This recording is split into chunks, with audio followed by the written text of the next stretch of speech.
Si vous souhaitiez emprunter le téléphérique pendant vos vacances, il faudra être un peu patient.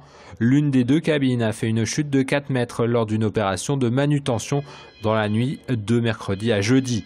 Elle est désormais inutilisable.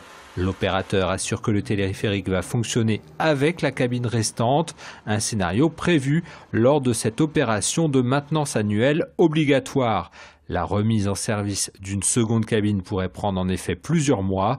Ce jeudi, l'exploitant Keolis annonce un arrêt total du téléphérique au moins jusqu'au vendredi 18 août.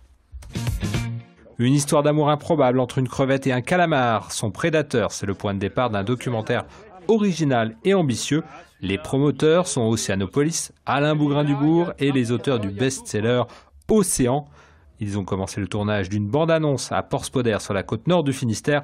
Objectif, réunir près de 25 millions d'euros, sortie en salle prévue dans 2 à 3 ans.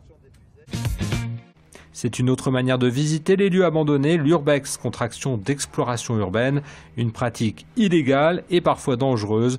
En avril dernier, un jeune homme de 17 ans a fait une chute mortelle lors d'une visite d'une usine désaffectée à Rospordin.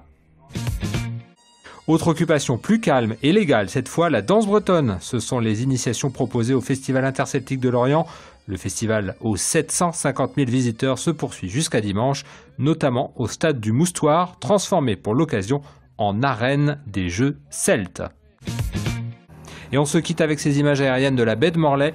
L'aéroclub de la ville propose des baptêmes de l'air dimanche, l'occasion de prendre un peu de hauteur sur l'une des plus belles baies de Bretagne.